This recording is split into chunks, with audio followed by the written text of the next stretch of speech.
Dan untuk membahas investasi di branded item tas ini, kita sudah terhambung dengan perencana keuangan Prita Gosi. Selamat pagi Mbak Prita, senang sekali sudah bergabung bersama Selamat Anda. pagi. Iya Mbak, ini jangan-jangan Mbak Prita juga salah satu yang berinvestasi di branded bag ya Mbak.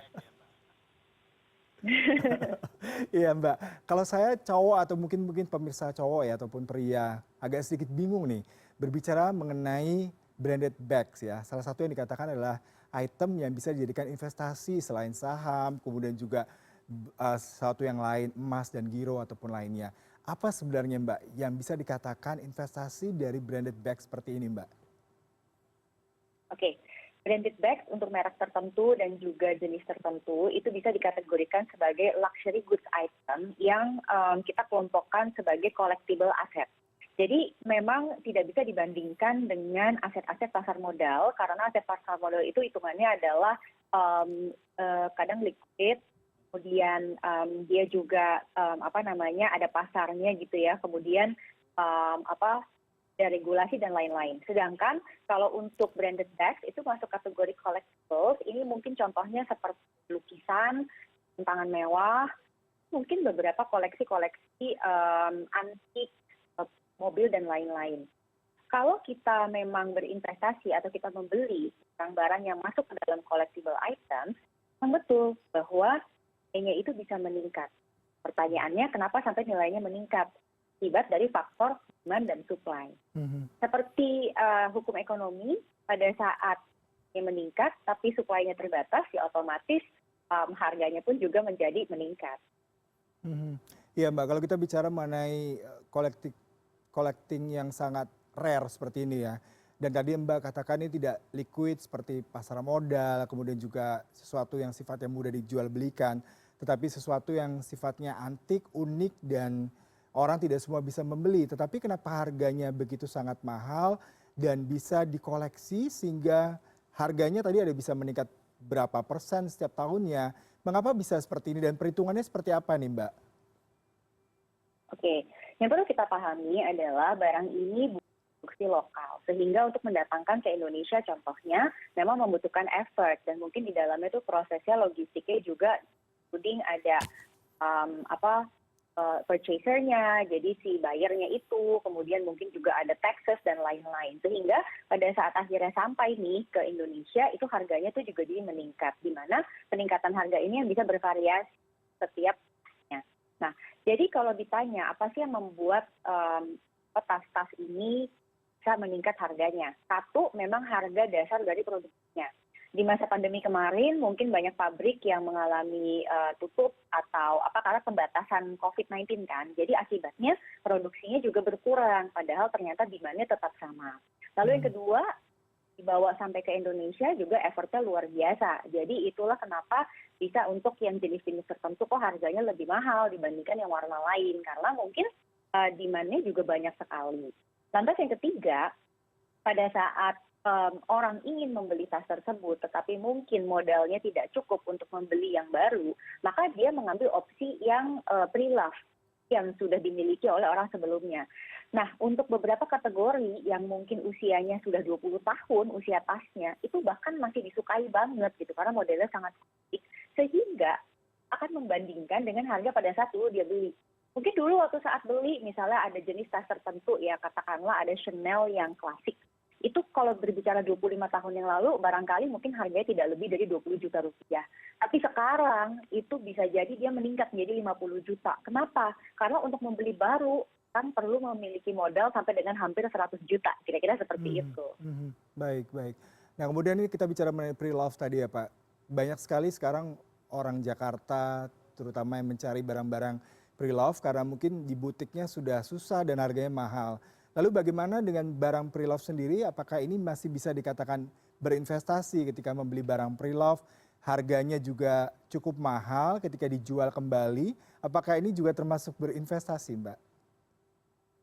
Ya, maka memerlukan beberapa pada saat memang niat kita adalah untuk membeli barang yang potensi harganya akan meningkat di masa depan. Tips yang pertama adalah membeli bentuk yang klasik yang selalu diminati sepanjang masa dengan warna-warna yang klasik. Lalu tips yang kedua, memiliki kelengkapan. Karena biasanya tas-tas mahal itu tuh ada surat-surat atau kelengkapannya lah gitu. Semakin lengkap, itu harganya juga semakin baik. Lalu semakin penggunaannya juga lebih berhati-hati sehingga tasnya itu dalam kondisi premium, maka harganya pun juga bisa terjaga. Apakah yang bisa dilepas lagi dengan harga yang at least sama atau bahkan lebih tinggi? Itu mungkin-mungkin aja. Nah, biasanya yang dikejar pertama itu adalah harganya at least sama. Jadi dia berpikirnya saya pakainya pakai gratis gitu loh. Tetapi kalau dia mau mengharapkan harganya akan lebih naik lagi, maka betul-betul dia harus memilih bentuk dan warna yang tepat. Dan dia harus menjaga tasnya itu tetap dalam kondisi premium, sehingga pada saat dia jual kembali pasar pre-loved goods, harganya bisa meningkat. Mhm. Kalau kita bicara mengenai investasi branded item seperti ini, kemudian fluktuasi harganya sangat subjektif pastinya ya Mbak Prita.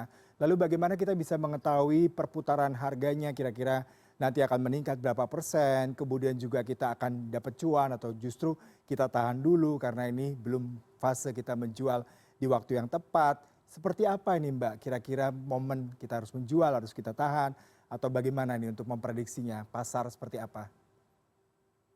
Oke, maka kita mesti membelah diri kita menjadi dua orang yang berbeda. Seperti halnya juga di pasar modal, ada yang namanya trader, ada yang namanya investor. Nah, untuk mereka yang memang trading, jadi seller dan lain-lain, memang dia mengambil barang, kemudian dia jual. Jadi itu memang sifatnya jual beli dan mungkin dia akan menaikkan untuk memperoleh margin di situ. Sedangkan kalau katakanlah Anda adalah investor, berarti Anda adalah end user nih. Anda end user berarti tasnya Anda pegang, kemudian mungkin Anda pakai, dan kemudian Anda akan jual di masa mendatang. Maka kapan saatnya menjual? Oke, nomor satu adalah pada saat Anda membutuhkan uang. Pada saat Anda membutuhkan uang, maka Anda perlu menjual barang tersebut. Alasannya karena collectible item itu berbeda nature-nya dengan aset-aset yang ada misalnya di pasar modal. Yang kedua, pada saat misalnya Anda melihat bahwa barang yang Anda miliki itu jenisnya sedang diminati. Nah, kalau memang Anda tidak memiliki attachment dengan barang tersebut, maka saya sarankan untuk jual. Karena bisa jadi pada saat lain yang diminati adalah bentuk dan warna yang lain, terutama size. Biasanya size ini sangat terpengaruh oleh musim. Nah, pada saat size-nya itu lagi digandrungi, ada baiknya Anda jual, sehingga Anda bisa memperoleh untung. Tapi pada saat misalnya size-nya nanti udah tidak digandrungi, itu nilai bisa turun, Mas. Iya. Dan ini kita bicara mengenai komoditi ya Mbak. Tadi Anda katakan ketika pandemi harga semua meningkat. Terutama ada sejumlah produsen tas-tas ternama dunia terkendala untuk mereka mendapatkan kulit, kemudian juga produksi mereka terkendala ketika pandemi, harga melonjak. Dan apakah ini juga berpengaruh terhadap bagaimana ke depannya fluktuasi harga dari brand-brand ini, lalu apakah masih bisa dikatakan ini sebagai sesuatu promising investasi terhadap branded item seperti ini Mbak?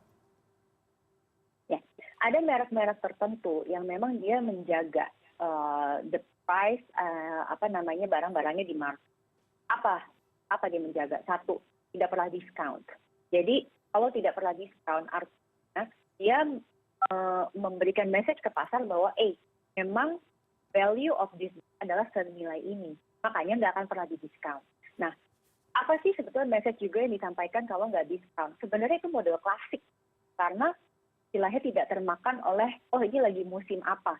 Udah, dia percaya bahwa itu akan long last terus ada. Dan itu hanya terjadi di merek-merek tertentu dengan bentuk yang tertentu. Maka kalau memang tujuan Anda adalah untuk berinvestasi di branded goods, salah satunya adalah tas, maka saya sarankan memilih yang seperti itu. Dengan begitu, harapannya harganya juga akan terjaga, terlepas kondisi market nanti akan seperti apa. Baik, terima kasih sekali Mbak Prita untuk waktunya berbincang bersama kami. Selamat pagi Mbak, sehat selalu ya.